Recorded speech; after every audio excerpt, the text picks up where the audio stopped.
I started realizing I should just reach out to every single brand that I want to work with. And so it garnered long-term relationships with brands where I was getting 6-month retainers or year retainers. Wow. I'm a very small creator still, but I started making 6 figures within the first year and a half. I'd list out companies I dreamed of working with. All of a sudden, within the first year, I was already talking with CMOs of these companies. And it was just kind of an eye-opener of like, wow, they really care to hear my thoughts. In this episode of the Think Media podcast, I get to sit down with Marissa Hill, aka Shay TV, who is representing women sneakerheads and crushing it with content. We're going to be talking about trends we need to be paying attention to, the lessons she has learned when it comes to content creation, and really the movement that she is building and some insights for you to help you grow your creator career. So Marissa, welcome to the show. Thank you, Sean, for having me. This is a surreal moment for me. Before I started my channel, I was watching your content. So you were a huge inspiration as to why I started my channel in the first place. So thank you for that. Well, thank you for your kind words, and take us back to when you started your channel, what the vision is, and what kind of your story is. Yeah, so I started during COVID and I was out of my job. I was modeling full time. And of course, everything shut down. No one was doing photo shoots. So I was, of course, shopping because that's clearly what we do when we have no money, right? What can I buy? So I was surfing YouTube and I couldn't find any women that I could relate to. I just consistently saw men with hairy ankles, which you can only see so much of that when you're trying to figure out if I can style this way or that way. I'm like, why are there only guy ankles out there? I just want a full look. Can somebody show me the entire head to toe look? And so I sat down with myself. I'm like, you know what? I feel like I should do some research. Stumbled upon your page, of course, and a couple other just inspirational YouTube channels to try and understand like what it took to really get a YouTube channel started. I literally started jumping on a bed in sneakers and it was in a dark space. I had no lighting. I was like, man, I don't even think my audience can see the sneakers in this video. So it was really just a rocky start, I would say, but I'm just happy that I took the step to just put something out there. And, at one point in time, I was like, should I take that video down? It's so embarrassing, but I love leaving it up because it really shows where I've come thus far, but also I'm really just kind of carving out a new niche in sneakers, which is what I was researching at the time. During COVID, I wanted to buy some, really expensive $500 shoes that I probably shouldn't have been looking at. But instead, I'm glad I didn't buy those sneakers. And I started to start a YouTube channel instead. That's amazing. And so what is the vision of Shay TV? So, it's crazy because it's really shifted a lot. I think when I started the channel, I really wanted to do something different. I didn't want to do unboxings the same typical way that other sneaker YouTubers were going about their content. So I kind of made a list of goals. And I think my top goal was actually to speak at VidCon with YouTube. Wow. I wasn't expecting it to be in this time frame range, but I'd list out companies I dreamed of working with and even just doing campaigns with. So I wrote all those things down and all of a sudden within the first year, I was already talking with CMOs of these companies. And it was just kind of an eye opener of like, wow, they really care to hear my thoughts and they really want to work with me organically to where my content really fits their purpose and their criteria of, what they're kind of packaging in their marketing spend. So it was really just an interesting journey for me because I think I grew so fast and a sense where I was working with brands so early on. And I thought that I had to have maybe 100,000 subscribers before anyone would care to talk to me. But I just started reaching out to people. I'm like, I want to work with Nike. I want to reach out to Nike. I want to work with Lululemon. I'm going to reach out to Lululemon. And of course, some responded, some didn't. But because of my platform on YouTube, I was able to utilize all of that content to pitch to them concepts and ideas of how I could really integrate their brands into the look and feel of what I was already creating. And it seems like your newest content you have like a pretty cool studio look wherever that's being filmed. Where is that? Is that a home studio? That's actually my apartment. That's my second bedroom. It's actually an office, a closet.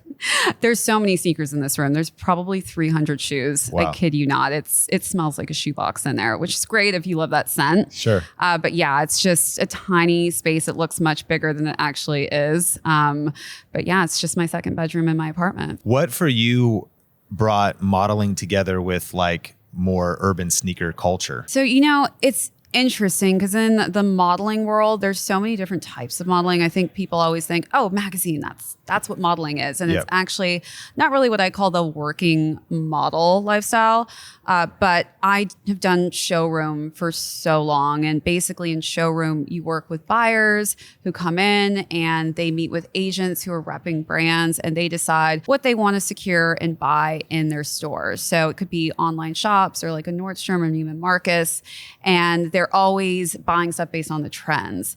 And so I think because I'm somebody who's like a sponge and I'm always listening and trying to take in information, I was always just retaining information on trends and what looked good. And one of the things that I always noticed with these buyers is that they always had really hyped sneakers. They were always getting the best of the best and of course styling it in a nice kind of high fashion way. And I have a athletic background, so I played volleyball in college. That's definitely been like a reason why I've always loved and been passionate about sneakers because it's comfy. But also my dad ran track back in the 80s and he ran with Carl Lewis, Flojo the Great, the Joining Cursors. He was almost like the first tester of a lot of track shoes, which is crazy to think. Like my dad is a key reason as to why they created certain products for, that generation. I don't know if you could run in those shoes anymore. Yeah. But yeah, so fast forward with, the modeling scene, I think that I just had such a nice in-depth experience of understanding it from all different angles. So whether I'm behind the camera shooting the product or if I'm just learning and educating myself from like the marketing and buying side of things.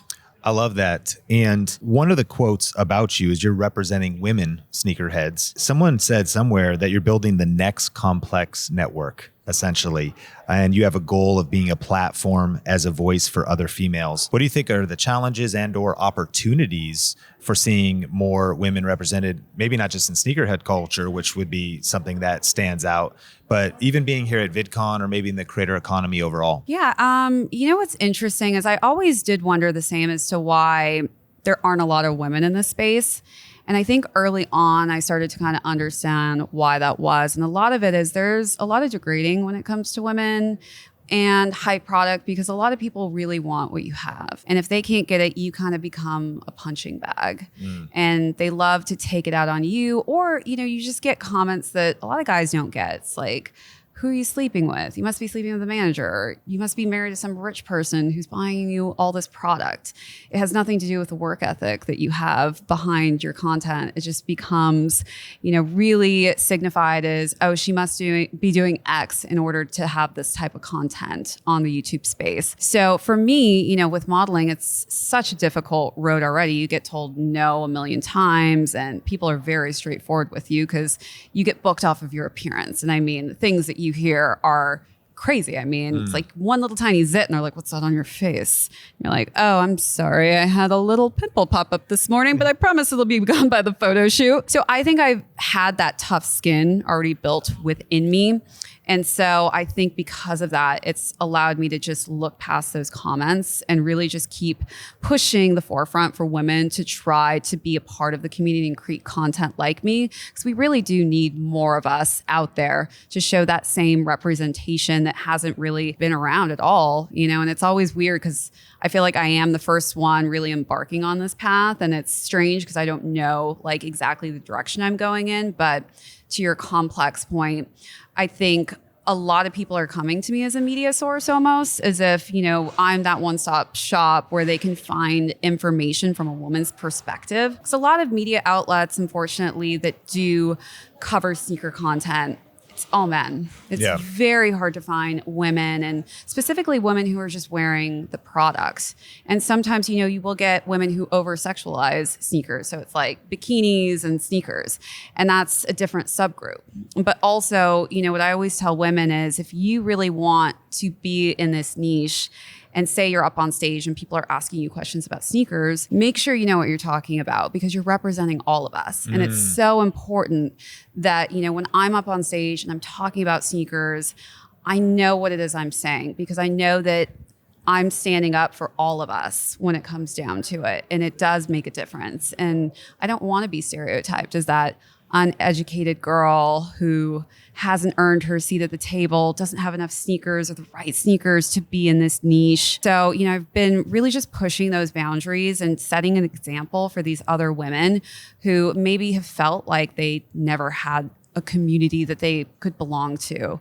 I want to hold my arms wide open for them and say that, I'm the support system. I'm this platform where you can find education, information on how to buy sneakers, how to style sneakers, whatever it is. I want to be that place for those women to know that they can go and feel safe. Your vision is inspiring, and I would love to learn from lessons maybe you've seen from your content. It's also really cool to hear that you're being viewed as a media company. It makes sense, but you're still on the rise. And from a second bedroom, you're a media company. From a second bedroom, you're the new wave. And I think that's so inspiring, being in the creator economy of what's possible to launch big things on a small budget or launch big things with small resources. And so really inspiring. I looked up your top videos and I'm curious, now that you've had some videos crack, your biggest one cracked what, 300,000? Yeah. And it was on Funko Pops. Any lessons you learned from that video?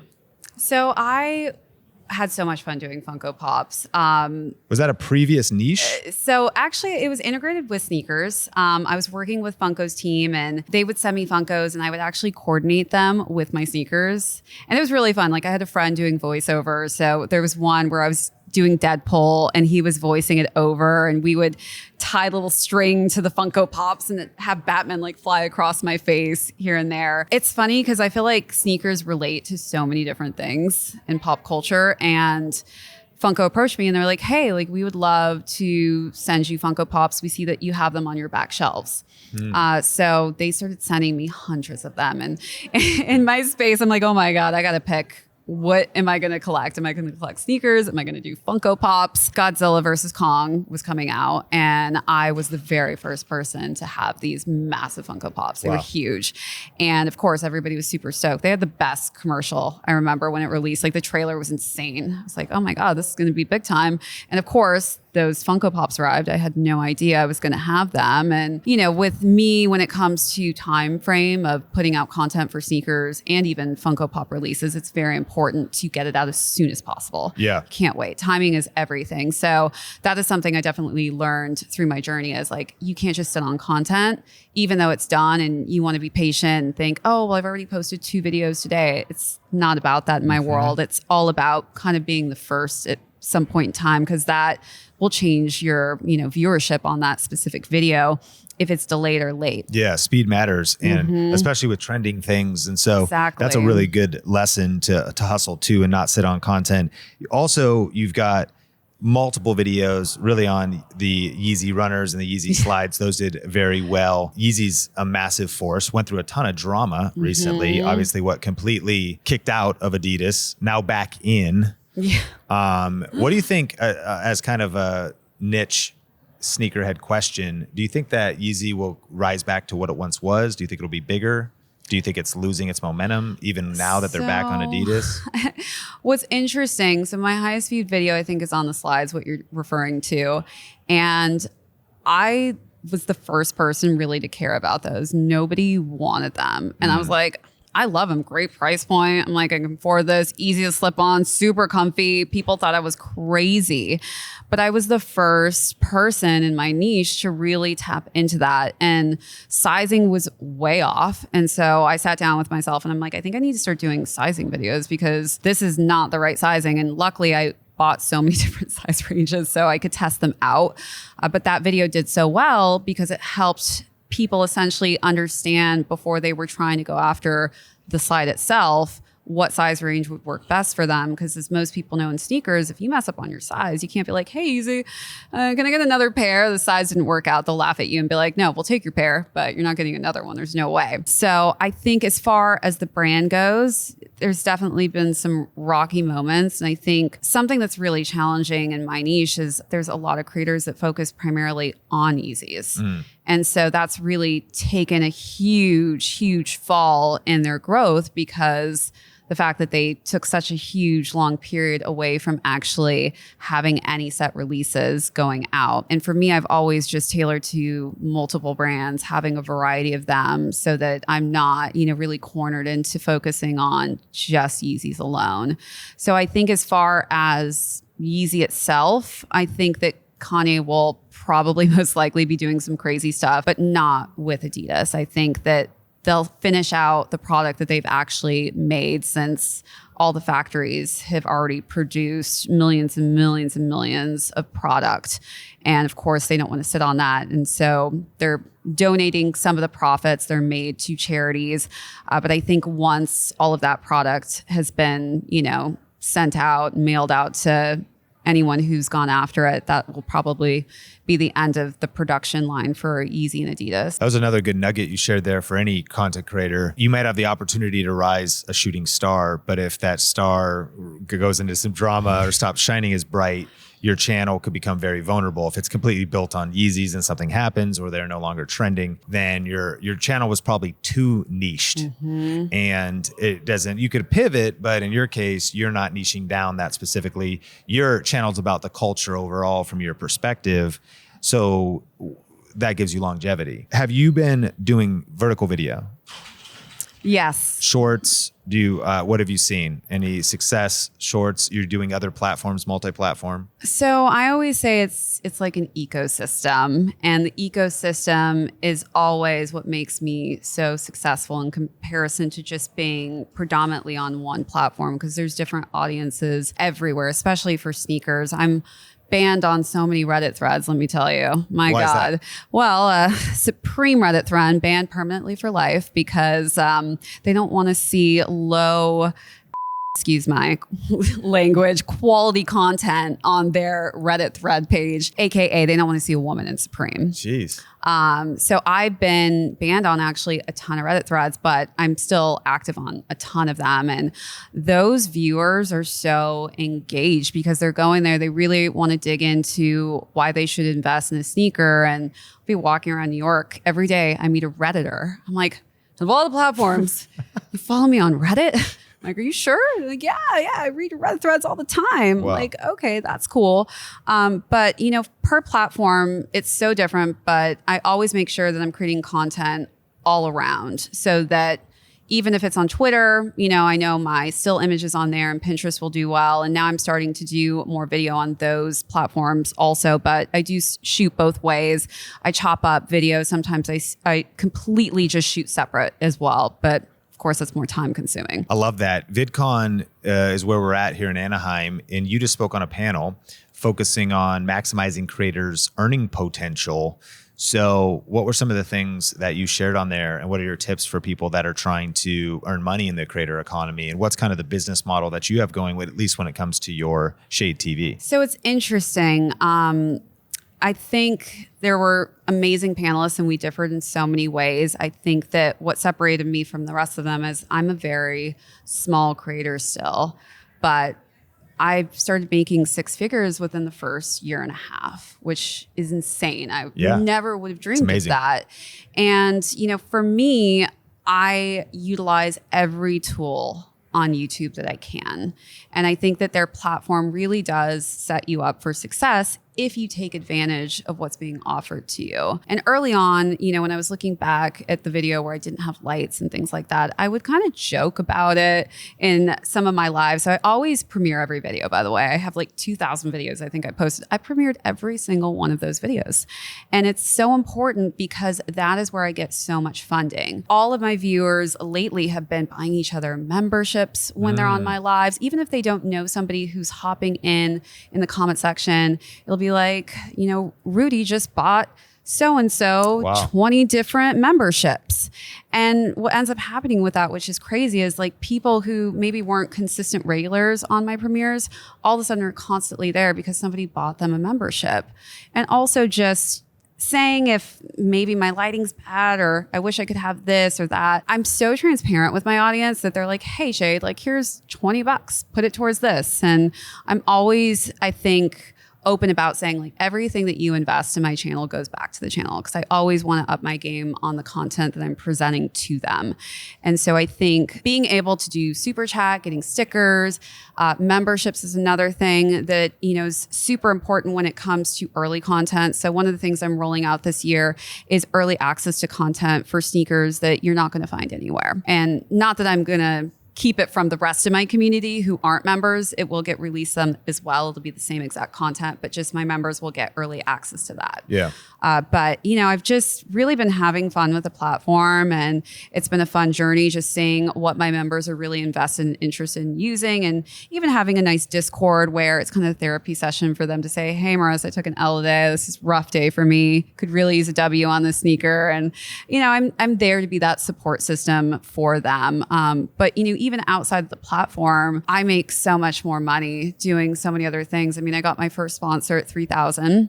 It was a tiny company and I knew that they were tiny, but I knew that I could grow with them and I believed in them.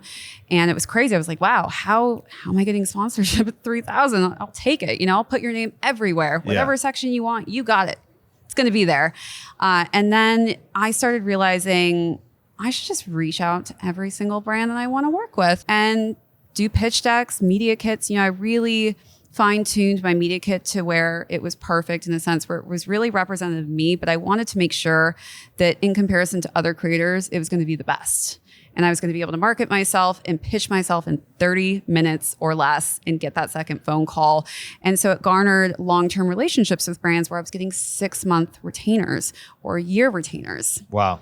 And that was something I never thought I could do through the YouTube platform. And I think a combination of that with all the monetization tools that they allow you to use, it's just really made this such an amazing experience to where I feel like I can now just solely make a living off of, social media. That's amazing. And so if I recap a little bit, tell me if I missed anything. You've got YouTube ad revenue coming in. You premiere your videos, which allows people to gift memberships or do super thanks or super chat while those videos are premiering. You also are doing brand sponsorships and then channel memberships through YouTube is a community you're trying to build up. Is everything I just mentioned what equals 6 figures or is there any other income streams? So I would also say affiliate links are going to be huge coming up just because of the new way that YouTube is allowing it to be visually present throughout your video. So if I'm talking about a specific sneaker, what's amazing is now they have these shelves where you can actually go directly to the product. It doesn't have to take you somewhere else. It just goes directly there. And typically I just would have links in my description box, but now I've noticed this uptick of people just going directly to those photos, clicking on, that product. So affiliate links are huge for me. And initially too, what's great about YouTube doing this is I would have to go individually to brands and bargain my affiliate rates that I wanted because I didn't want the lowest tier. And this now allows you to not even have to worry or stress about that. It's already there for you. And right now it's around like 20%, which is insane. Wow, for physical products. Yeah, for physical products. So say somebody buys a sneaker from Saks, that's 20% back in your pocket, which is crazy. I mean, imagine how many views you'd have to get to get that same amount of money. Do you know how it's going to work? So does YouTube having it integrated in the shelf, does it have to be it's through YouTube, them connected to the vendor, and YouTube must get a cut as well. Yeah, they're definitely getting a cut. And I also don't know how long it's going to stay at that high of a rate. Because I've never seen 20%. My typical, I do get 20% for certain brands, but it's very rare that you see that on a regular for the brands that they've been pushing on their space. Yeah, YouTube Shopping is making a lot of announcements this year at VidCon. So they've been rolling out some amazing new features. And so if you are all the way back on maybe your Yeezy slide video, though, you'd put your own affiliate links in the description. Oh, yeah. Do you go to multiple different stores? How for you do you pick out which ones? I mean, for hype product, it can be difficult because the problem is it sells out so fast. Yeah. But one of the things is they have cookies built in. So say even if they use my link, the product's not available. For a different launch. Yeah, and they decide to just buy a sweatshirt and a pair of socks. You're still making money from that because the cookies captures it, and say you're the last person that they clicked on, you're going to get the credit for that. Yeah. Which is amazing. So without YouTube Shopping, affiliates has been part of your journey the whole Affiliates time. has been a part of my journey. I would say even just sponsored videos on YouTube. I do a few of those. Dedicated, long form videos, typically a few times a month, depending on what brands. And I always package it in where it can be tied into other platforms as well. So, it's kind of like a buffet style that I offer to brands where you can kind of pick and choose what works and what fits for you. Because sometimes, brands want me to travel with them. I went, even for instance, with YouTube to Coachella. Last year, I was at Coachella with Adidas. Adidas flew me to Complex Con for their Prada Adidas sneaker drop. They wanted visual content of me just interacting with people at the actual event. But also I do moderating as well. So I did a panel for the US Open for Tory Burch. And then I did another panel with Coco Gauff in the city for Foot Locker. And, those are just other streams and ways to make income that I think sometimes people are so small-minded and they think, oh, I only have the platform to utilize, what I'm doing in my niche. But if you think outside the box, there's so many ways you can incorporate what you're already doing in your topic into other directions for the companies. And all the time I'm asking them, well, what's your year plan? What are the projects you're working on? I try and figure out, well, how can I fit into that plan? As we land the plane, if a good friend comes to you or a family member, even somebody you care deeply about, and they're like saying, Marissa, I'm thinking about launching a YouTube channel, but I just look around and there's so much competition. Mm-hmm. Is it too late to start YouTube right now? And do you have any advice for me? It's never too late. And I always, it's funny because I always say that there's a lot of excuse makers out there, and you'll literally list 20,000 excuses before you decide to take that jump. And so being an athlete, I'm such a competitor, and I've always wanted to be the best in everything that I've done. And I'm fortunate enough to have those skills that I can now really transition and apply to what I'm doing in the YouTube realm of things. But I think it doesn't matter what niche, even if it's saturated, if you are the best at what you do, that's what matters at the end of the day. It's almost like companies in that, I guess, perspective. It's like, oh, this person may have been the first to create the Post-it note, but what if somebody came along 10 years later and they created an even better Post-it note? Now Post-it note's out. So I always think of it in that perspective where it's never too late to be the best in the niche that you're in. I just so happen to find a niche where it really needed a female voice. And so I think even if it is something as saturated as makeup, like I talk to people in my industry all the time when I'm at work. It's like a little campsite fire chat. Everybody's around me. The creative director comes over. It's just like, what are you guys doing over here? And it's like, Marissa's giving us a YouTube talk. And, I'm always telling them, if you're struggling to make money on a day-to-day basis and you want something that you can really, truly just have total control over, you don't need an agent to help you out. It's all within your control. Think outside the box. Like, what are you good at in makeup? Is it maybe you're somebody who only does bright colors? Like I have a friend who does incredible unicorn colored hair. If she started a YouTube channel, she would go viral. I don't know anybody else who does hair like her. It's insane. But they don't even know sometimes when to take that step because it seems like it's so much work. But at the end of the day, I look back again at my first post. I'm like, it was crap. But I needed to do that. I love it. Such great advice. And for those that want to connect with you, you have multiple accounts, so shout them out. Of course, we'll link up resources. Modeling account, because sometimes people don't like my face. They want to see only sneakers. And so we'll link these up in the show notes, but go through the list, the call out of all your stuff. So Shay TV 247 is my Instagram and my YouTube page. That's where you can find pretty much streetwear and sneaker related content. And then I also have Marissa E. Hill, which if you care to see modeling photos, I like to post up there for that content. And then Shay TV 247 for Twitter, Reddit. So grateful for you. Thank you for adding so much value today. Thank you so much for having me. And Think Media Podcast. Subscribe if you're not subscribed. Definitely share this episode out with somebody. If you're on YouTube, smash like. Let us know what you thought. If you're on audio, rate and review. And we will see you in a future episode.